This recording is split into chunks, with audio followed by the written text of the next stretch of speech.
Tudtad, hogy a világ legnagyobb gumiabroncs gyártója nem a Michelin, a Bridgestone vagy a Goodyear? Vagy hogy a Bugatti Veyron gumijai végsebességnél önpusztítóak? De ez mindegy, mert előbb kiürül az üzemanyag tartály. És mi a helyzet azzal a ténnyel, hogy a kulináris világ legrangosabb díját egy gumiabroncsgyártó cég találta fel? Készülj fel, mert ma 101 olyan tényt fogunk áttekinteni a kerekekről és a gumiabroncsokról, amelyek örökre megváltoztatják a 4 fekete körről alkotott képedet. 1. A világ legnagyobb gumiabroncsgyártója nem egy autómárka, hanem a Lego. Évente 306 millió apró gumiabroncs. Igen, ez egy kissé félrevezető statisztika, de ettől még nem kevésbé igaz. 2. A kereket körülbelül 6000 évvel ezelőtt találták fel az ókori Mezopotámiában. Az emberi civilizáció történetének egyik legfontosabb előrelépésének tartják, ami sokat elárul egy olyan dologról, ami lényegében egy kerekbot. 3. A varrótűt, a fonott kosarakat és a kötelet a kerék előtt találták fel. És senki sem mondja, hogy bármi is, a legjobb dolog a kosarak feltalálása óta. A Willsnek jobb PR csapata van. 4. Régen a kerekeket csak fazekassághoz használták. Több mint 300 évbe telt, mire valaki rájött, hogy közlekedésre is használhatók. Az emberiség nem mindig volt gyors. 5. Az azték, maja és inka civilizációk soha nem fedezték fel a kereket. A 15. századra úgy jutottak el, hogy senki sem gondolta volna, vajon kényelmesebbe gurítással mozgatni a dolgokat. Piramisokat építettek. De a kereket nem. 6. 2001-ben egy ausztrál ügyvéd szabadalmaztatta a kör alakú közlekedést megkönnyítő eszközt. Azaz a kereket. Nem pénzért tette, hanem azért, hogy bemutassa, hogy az ausztrál szabadalmi rendszernek súlyos hibái vannak. Be is bizonyította. 7. Mielőtt a Nokia azzá a telefonmárkává vált, amelyre mindannyian szeretettel emlékszünk, mindent gyártott a kábelektől és papírtól kezdve a gumicsizmákon át, és a gumiabroncsokig. A mai napig működnek Nokian néven, ami finnül egyszerűen a Nokia birtokos itivusza. Nulla nyelvi újítás. 8. A Goodyear mindent gyártott. Léghajókat, gumicsónakokat, tömlőket, pókerzsetonokat, sőt még egy műszívet is. Ez utóbbi messze a legérdekesebb termék a katalógusukban. 9. A nagy gyártók, a Mercedes, a BMW, a Volkswagen, a Ford, a Toyota, a Honda nem gyártják saját felniiket. A Maxiontól rendelik meg azokat. Gyakorlatilag a világon minden autó ugyanazokat az alapvető felniket használja. A megkülönböztetés illúziója. 10. Utángyártott felnik nem léteztek 1956 előtt. Addig, ha valaki nem szerette a gyári felniket, el kellett viselnie őket. Aztán jött az American Racing Equipment, és gyakorlatilag feltalált egy olyan iparágat, amely ma globálisan 40 milliárd dollárt ér. 11. Az angol tire, gumiabroncs, szó az attire, öltözet. Szóból származik, ami ruházatot jelent. A tire egy öltözött gumiabroncs. A brit angolban Y-nal írják. Tire. Spanyolul kerüljük ezt a vitát.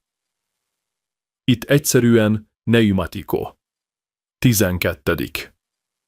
Az első légtömlős gumiabroncsot 1887-ben találta fel egy skót állatorvos, John Boyd Dunlop. Igen, ez a vezetéknév ismerősen hangzik. És nem autókhoz, hanem kerékpárokhoz találta fel, ami akkoriban gyakorlatilag minden volt. 13. Az első gumiabroncsok fehérek voltak. A természetes gumi fehér. A fekete akkor alakult ki, amikor a tartóság javítása érdekében karbont adtak hozzá. Gyakorlatias megoldás maradandó esztétikai következményekkel. 14. A gumiabroncsok apró cikcakbordáit lamelláknak nevezik. Feltalálójuk, John Sipes, Az 1920-as években hentesként dolgozott, és felfedezte, hogy a cipőjén lévő bemetszések csökkentik a csúszást a nedves padlón. A hentes üzlettől a mérnöki tudományokig. 15. 1930-ban Brooks Walker feltalált egy mechanizmust, amely a pótkereket parkolókerékké alakította. 40 évet töltött a tökéletesítésével. Sosem valósult meg. Néhány találmány egyszerűen nem jár sikerrel. 16. Minden gumiabroncsra fel van írva a gyártási dátum. Egy 4 jegyű DOT szám, amely a gyártás hetét és évét jelzi. A legtöbb ember addig nem néz rá, amíg probléma nem adódik. 17. A gumiabroncs oldalfalán található számok milliméterben, százalékban és hüvelykben keverednek, mindenféle koherens rendszer nélkül. A szélesség milliméterben, a képarány a szélesség százalékában, az átmérő pedig hüvelykben van megadva. A hagyományos amerikai SUV rendszer csak hüvelykben mér, és sokkal egyszerűbb. De itt tartunk. 18. Másodpercenként 9 gumiabroncsot dobnak ki világszerte. A legtöbb hulladék lerakókban köt ki, ahol napokig, hónapokig vagy évekig éghetnek. Jó rendszer. 19. Az 1970-es években Florida partjainál több millió gumiabroncsot süllyesztettek el, hogy mesterséges zátonyt hozzanak létre. A gumiabroncsok vegyi anyagokat bocsátottak ki, szétestek, és több kárt okoztak, mint hasznot. A takarítási erőfeszítések 2007 óta folyamatban vannak, és a munka még a felénél sem tart. 20. Egy Forma 1-es gumiabroncs üzemi hőmérséklete körülbelül 100 Celsius fok. Ez elég ahhoz, hogy másodfokú égési sérüléseket okozzon. Ezért viselnek a Box utca szerelők kesztyűt. Ez nem protokoll, hanem józan ész kérdése. 20. A Forma 1-ben a gumicsere világcsúcsa 1,8 másodperc. A csapatok olyan precíz izommemóriát fejlesztettek ki, hogy gyakorlatilag sötétben is képesek elvégezni, bár valamivel lassabban. 22. A Toyo zúzott dióhéjat használ a téli gumiabroncsaiban. Ezek rendkívül kemények, és apró tüskékként működnek, amelyek a jégbe vágnak a tapadás javítása érdekében. Alkalmazott kreativitás. 23. A téli gumiabroncsok hóban ugyanazon az elven működnek, mint egy hógolyó. Minél erősebben nyomjuk össze, annál tömörebb lesz. A gumiabroncs barázdái a hó tömörítésére szolgálnak, és ezt a tömörödést használják fel a tapadás fokozására. 24. 1925-ben egy Thomas Midgley nevű sofőr átszelte az Egyesült Államokat egyik parttól a másikig anélkül, hogy egyetlen kereket is kicserélt volna. Ezt azért tette, hogy bebizonyítsa, a Fisk gumiabroncsai a legtartósabbak a piacon. Az út egy reklámkampány volt, az eredmény pedig rekord, ami ma egy 3 millió megtekintést elért YouTube videó lenne. 25. A defekttűrő gumiabroncsok megerősített oldalfalakkal rendelkeznek, hogy körülbelül 80 kilométeren át bírják az autó súlyát nyomás nélkül. Ez elég ahhoz, hogy eljuss egy szervizbe, bár garantált a sokk, amikor rájössz, hogy kilométereket vezettél defektes gumival anélkül, hogy észrevetted volna. 26. Sok nagy teljesítményű autó nitrogénnel töltött gumiabroncsokat használ levegő helyett. A nitrogén hő hatására nem tágul annyira, ami stabilabb nyomást biztosít a versenypálya edzés során. A másodperc tizedei számítanak. 27.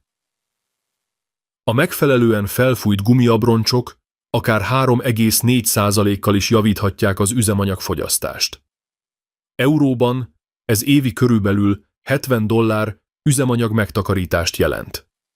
Körülbelül $180, ha az Egyesült Királyságban él, ahol a benzin hihetetlenül drága. 28. Az aerodinamikus kerekek zárt profillal rendelkeznek, amely csökkenti a küllők által kanyarodáskor keltett turbulenciát. Elméletben kevésbé esztétikusak.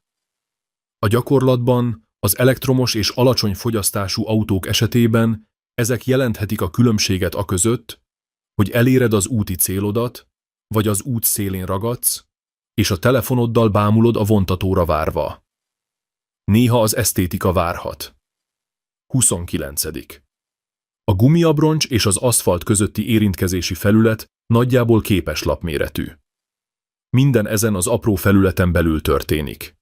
Gyorsulás, fékezés és kanyarvétel. Minden, ami biztonságossá vagy veszélyessé tesz egy autót. 30. 1960-ban a Goodyear világító gumiabroncsokat fejlesztett ki. Ezek nem voltak radioaktívak. Félig átlátszó poliuretánból készültek, bennük izzókkal. Soha nem jutottak el a piacra. Vannak ötletek, amik papíron jobban működnek. 31. Lamborghini Terzo Millennioban minden kerék egy különálló villanymotor, amelyet egy gumiabroncs borít. A teljes egység a motor. Egyelőre csak egy prototípusról van szó. 32. A Pirelli kétszer működött együtt a Volkswagennel az első és az 5. generációs Golf GTI különkiadásainak megalkotásán. A kerekeken a Pirelli P logója formálta a küllőket. Diszkrét, elegáns, nagyon illik a Golfhoz. 33. A Citroën DS olyan kifinomult hidropneumatikus felfüggesztéssel rendelkezik, hogy az egyik kerék teljesen leszerelt állapotában is vezethető. Nem ajánlott, de lehetséges. Francia mérnöki munka a csúcson. 34. A Michelin egyszer épített egy 10 kerekű Citroën DST túlméretezett gumiabroncsok tesztelésére. Több mint 10 tonnát nyomott, 2 Chevrolet V8-as motorral rendelkezett, és nagyon találó becenevük volt. 100 lábú. 35. 2003 óta minden Rolls-Royce modellen ellensúlyos dísztárcsák találhatók, amelyek függőlegesen tartják az RR logót. A Volkswagen megpróbálta ezt lemásolni, de ez összeegyeztethetetlennek bizonyult a legluxusabb modelljeikkel. A mérnöki munka iróniája. 36. A Porsche-nak állandó ragaszkodása van a dísztárcsák tájolásához. A dísztárcsa hegyének mindig a szelep felé kell mutatnia. Ha nem, az azt jelenti, hogy az autót nem hivatalos szervizben használták. Minőségellenőrzés egy csipetnyi kényszerbetegséggel. 37. A szénszálas kerekek mára valósággá váltak, bár jelenleg csak a nagyon drága autókhoz vagy a versenypályán nyújtott teljesítményre összpontosító autókhoz vannak fenntartva. Hagyományos autókon nem fogjuk őket hamarosan látni. 38. A szénszál előtt a magnézium volt a könnyű kerekek legkedveltebb anyaga. Törékeny, korrozív és hosszú távon problémás. Ennek ellenére néhány nagy teljesítményű autó még ma is használja őket, mert a körönkénti 1 másodperccel kevesebb idő fontosabb, mint a tartóság. 39. A hamisított felnik kinézetre ugyanúgy nézhetnek ki, mint az eredetiek, de a minőségük összehasonlíthatatlan. A legtöbbjük Kínában készül. Az eredetiek is azok. A világ bonyolult. 40. A keréktávtartók megváltoztatják az autó felfüggesztésének geometriáját, amelyre tervezték. Fokozott gumiabroncs kopás, csökkenő fékstabilitás és nagyobb terhelés a kerékcsapágyakra. Megéri? Sokak számára esztétikailag igen, technikailag nem. 41. Létezik egy egész szubkultúra a módosított autóknak, amelyek hatalmas, feltűnő felnik köré épülnek. Ezeket seggfejeknek hívják, és egyszerre generálnak szeretetet és gúnyt. Tulajdonosaik mindkettőhöz hozzászoktak. 42. Az elektromos Cadillac Escalade IQ rendelkezik a valaha sorozatgyártású autóra szerelt legnagyobb kerekekkel. 24 hüvelykesek. Nem tűnnek túlzónak, mivel az egész jármű hatalmas. De határozottan nem a legjobbak. 43. A világ leghosszabb autója 6 összehegesztett Cadillac Eldorado. 30 méter hosszú, helikopter leszállóhellyel, úszómedencével, minigolfpályával és 26 kerékkel. több mint 6 normál Eldorádónak is lenne ilyen autója. Ilyen a design. 44.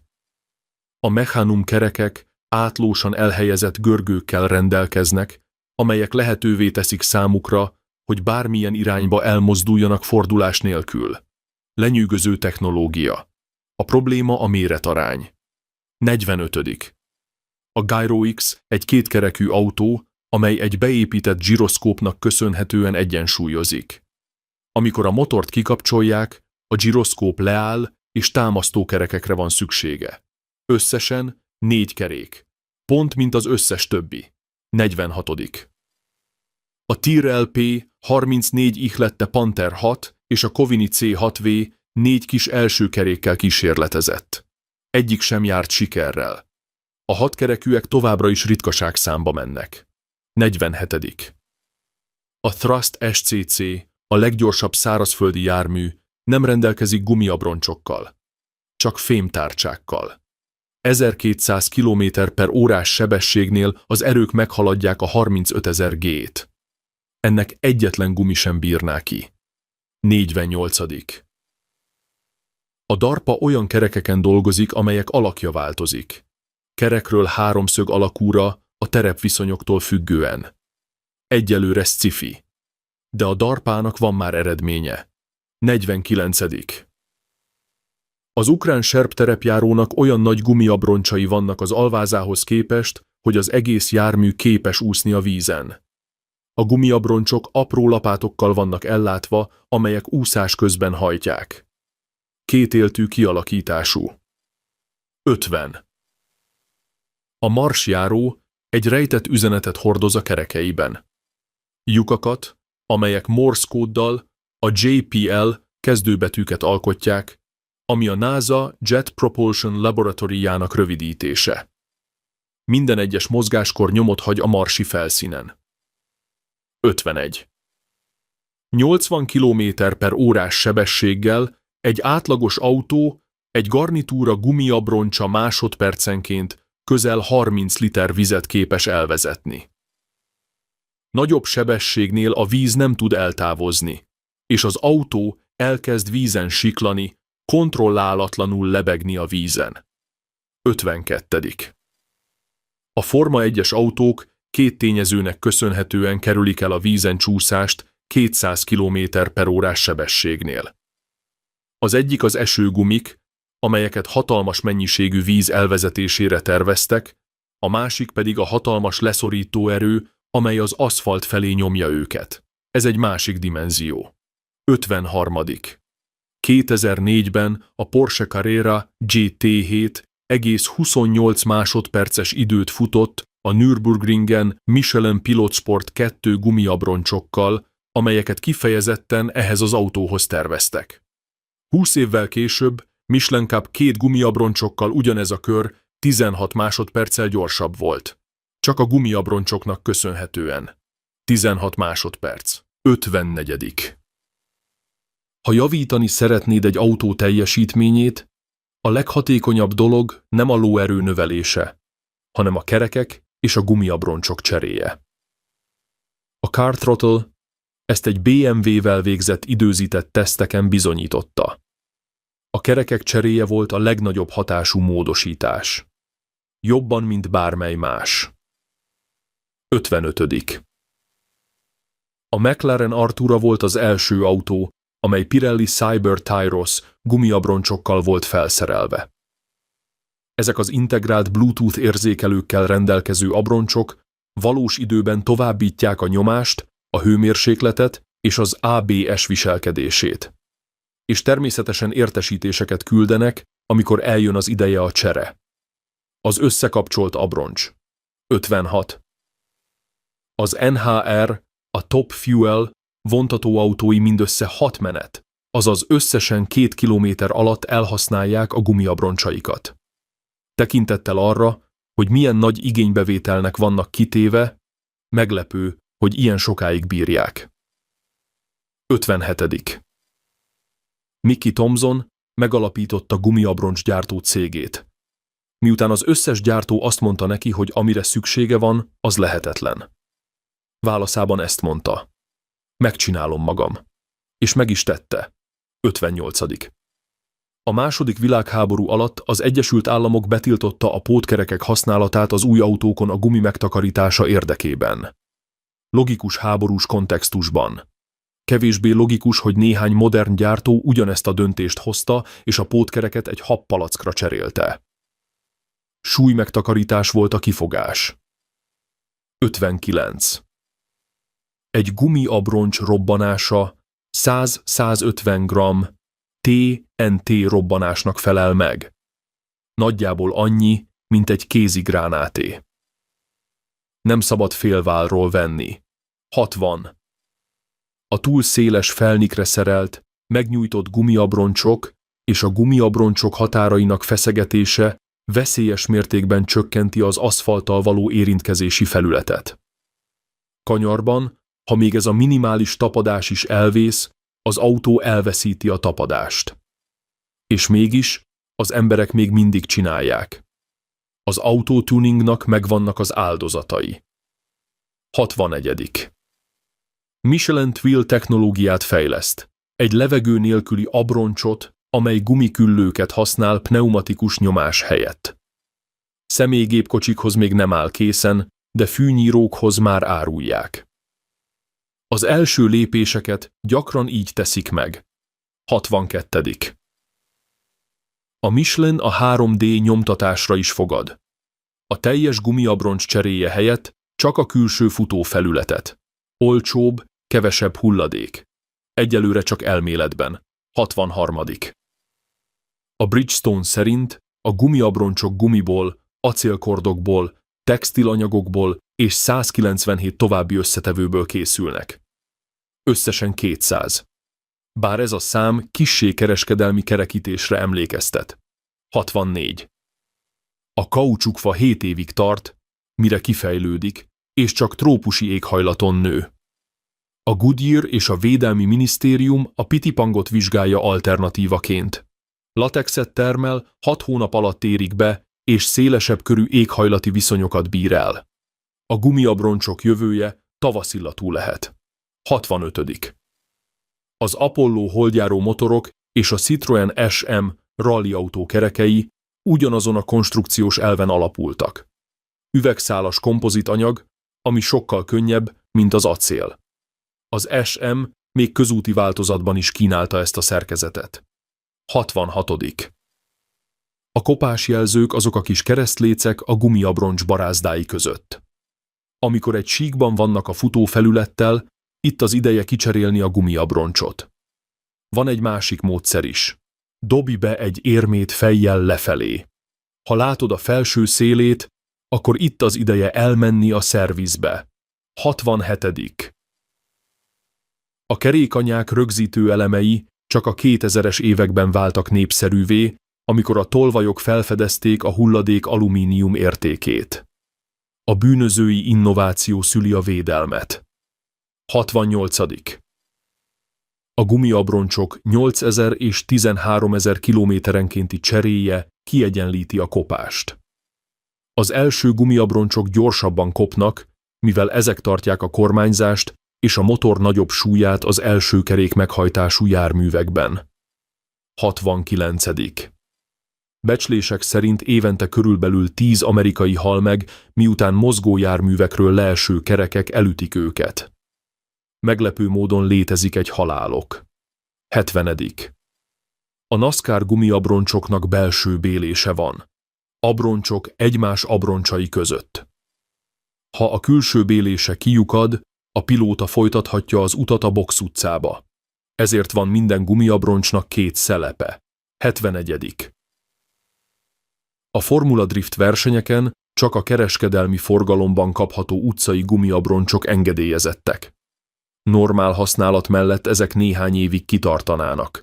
Itt kevesebb, mint 2 percig. 72. A Dodge Demon az egyetlen sorozatgyártású autó, amely a rendkívül tapadós hátsó gumiabroncsainak köszönhetően képes egy egykerekűvel elindulni a rajtvonalról. Vásárláskor alá kell írnod egy dokumentumot, amely mentesíti a gyártót a felelősség alól, ha a vezető megpördül és balesetet szenved. Más értelemben véve, élettartam garancia. 73. A BMW-i 3 legnagyobb gyengesége a 20 kolos, ultra keskeny profilú kerekeiben rejlik, amelyek célja a gördülési ellenállás csökkentése. Csak néhány gyártó gyárt ilyen méretű gumiabroncsokat, és ezek mind nagyon drágák. A hatékonyság ára. 74. Az NHTS. A szerint az újrafutózott gumiabroncsok ugyanolyan biztonságosak, mint az újak, ha a folyamatot helyesen végzik. A félelem továbbra is fennáll, és a kamionosok elkerülik őket a kormányzott tengelyen. A megítélés mindig felülírja a statisztikákat. 75. A Forgiato Radaris rádiói átlátszó polikarbonátból, a golyóálló üveg anyagából készülnek. Lenyűgözőek, gyakorlatilag elpusztíthatatlanok, és az áruk is ehhez igazodik. 76. A Honda Mugen kerekein a Mugen-Honda kapcsolat olyan, mint az AMG és a Mercedes kapcsolata, bordák találhatók, amelyek a fékek hűtőbordájaként működnek. Funkcionalitás esztétika álcájában. 77. A jelenleg használt legnagyobb gumiabroncs egy 4 méteres Michelin XDR, a Caterpillar 797-en. Egyetlen darab körülbelül 42 000 euróba kerül. A 797-es 6-ot használ. Csak a gumiabroncsok 252 000 euró. Szuperautópénzt fektettek a gumiabroncsokba. 78. A Bugatti Veyron kizárólag Michelin Pilot Sport PAX gumiabroncsokkal van felszerelve, és egy szett 42 000 dollárba kerül. Ezért sok Veyront utángyártott felnikkel használnak, amelyek olcsóbb gumiabroncsokat tesznek lehetővé. Amikor a karbantartás ilyen jellegű választást igényel, valami kicsúszik az irányítás alól. 79. Dubaiban természetesen van egy cég, amely a világ legdrágább, arannyal és gyémántal kirakott gumiabroncsait gyártja. Teljes készlet. 600 000 dollár. Vannak, akiknek túl sok a pénzük, de túl kevés a problémájuk. 80. Ushio Yasu. A valaha gyártott legdrágább Bugatti kerekeit egy evolúciós algoritmussal tervezték. A mérnökök bemeneti erőket adtak meg, a program pedig generációk óta szimulált terveket, amíg meg nem találta a lehető legerősebb és legkönnyebb formát. Az eredmény.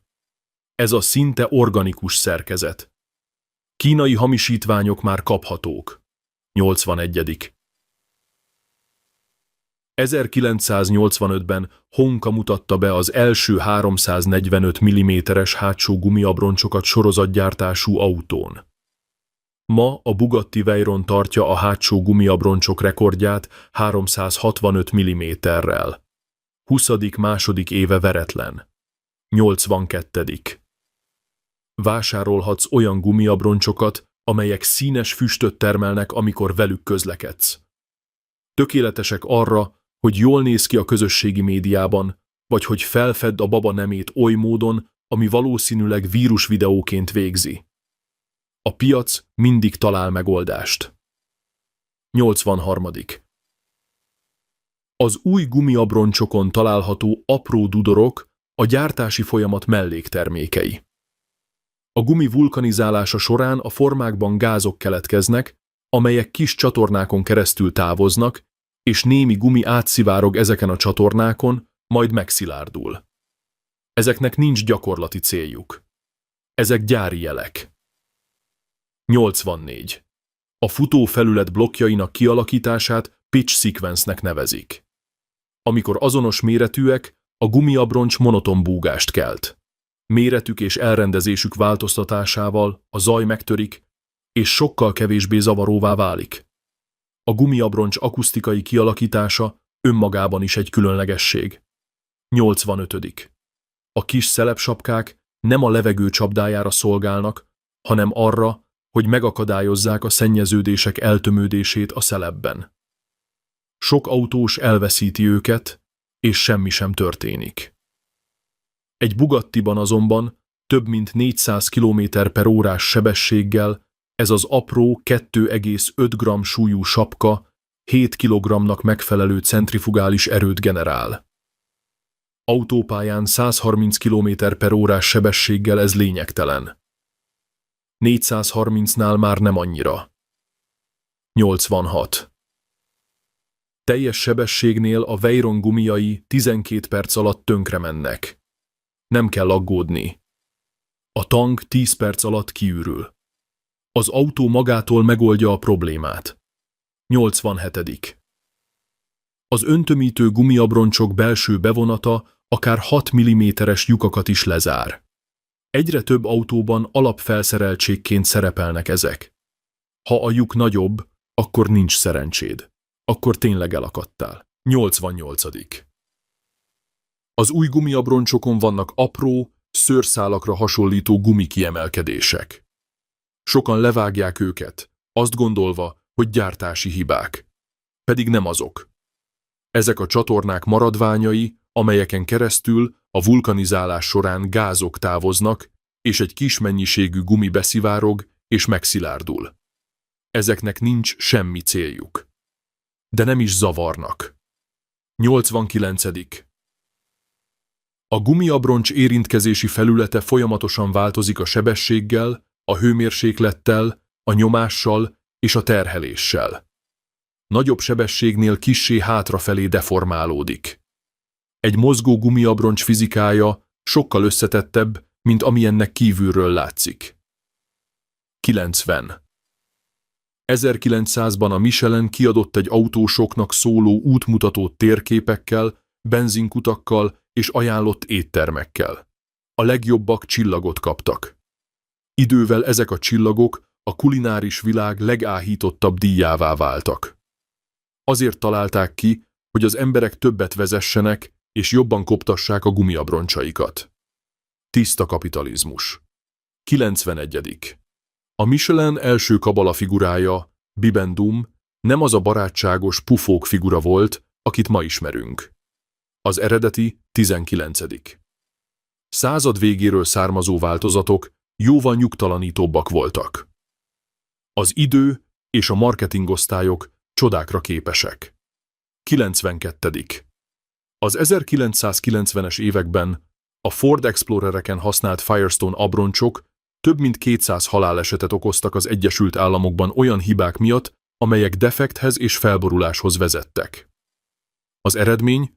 Egy több millió dolláros per és egy becenév, amely máig fennmaradt. A Ford Explorer. 93. Ennek közvetlen következményeként a U-Haul megtiltotta utánfutóinak bármilyen Ford Explorerhez való csatlakoztatását. Ez a tilalom 2025-ben is érvényben marad. Vannak olyanok, akiknek a hírneve soha nem áll helyre. 94. Az első Forma 1-es autóknak nem voltak szélesebb hátsó gumiabroncsaik, mint elsők. Mind azonos méretűek voltak. Csak az 1960-as évek végén kezdték a csapatok szélesíteni a hátsó gumiabroncsokat, hogy javítsák a tapadást a rajtnál. Manapság óriási a különbség az első és a hátsó gumiabroncsok között egyes autóknál. 40 év evolúciója egyetlen fotón összefoglalva. 95. A túl széles felniken megnyújtott gumiabroncsokkal való vezetés veszélyes mértékben csökkenti az érintkezési felületet az úttal. Kanyarokban minimális tapadás nélkül nincs hiba lehetőség, és sok ország szabályozása alig foglalkozik ezzel a gyakorlattal. 96. A Gyro X egy prototípus volt az 1960-as évekből. Egy kétkerekű autó, amely egy belső gyroszkópnak köszönhetően egyensúlyozott járó motor mellett. Amikor a motort kikapcsolták, a gyroszkóp leállt, és támasztókerekekre volt szükség a felborulás elkerülése érdekében. Ami elméletileg egy kétkerekű autó volt, az a gyakorlatban négykerekű volt. Mint az összes többi. 97. A Citroën SM rallyautó ugyanazokat az üvegszálas kompozit kerekeket használta, mint az Apollo holdjáró motorok. Könnyűek és ellenállóak extrém terepen. Később közúti változatban is kínálták őket. 98. A NASCAR belső bélés technológiájának vannak alkalmazásai katonai járművekben. Egy sérült gumiabroncs továbbra is működhet, hogy kijusson a veszélyes zónából. A NASCAR-ban ez a boxba való bejutást jelenti. Ugyanaz az elv. Más kontextusokban. 99. A Dodge Demon rendelkezik a legszélesebb első gumiabroncsokkal az összes sorozatgyártású autó közül. 315 mm, ami megegyezik a hátsó gumiabroncsok szélességével. Ez az egyetlen sorozatgyártású autó, ahol mindkét tengely azonos szélességű. Egy gyorsulási versenyző számára ez tökéletesen érthető. 100. A hőkezelés az egyik legnagyobb kihívás a versenyabroncsoknál. Túl hideg, nincs tapadás. Túl meleg, a gumi szétrobban. Az optimális ablak szűk, és a Forma 1-es csapatok a verseny során végig azon dolgoznak, hogy ezen belül maradjanak. 101. A gumiabroncsok természetes kaucsukból, szintetikus kaucsukból, koromból, acélkordokból, textíliákból és közel 200 egyéb összetevőből készülnek. Mindez a mérnöki munka, ez a bonyolultság, hogy valami kerek és fekete dolgot hozzanak létre, amit a legtöbb ember csak akkor vesz észre, amikor kiukad. És pontosan akkor, amikor a legfontosabb. És ez volt 101 tény, amit valószínűleg nem tudtál a felnikről és a gumiabroncsokról.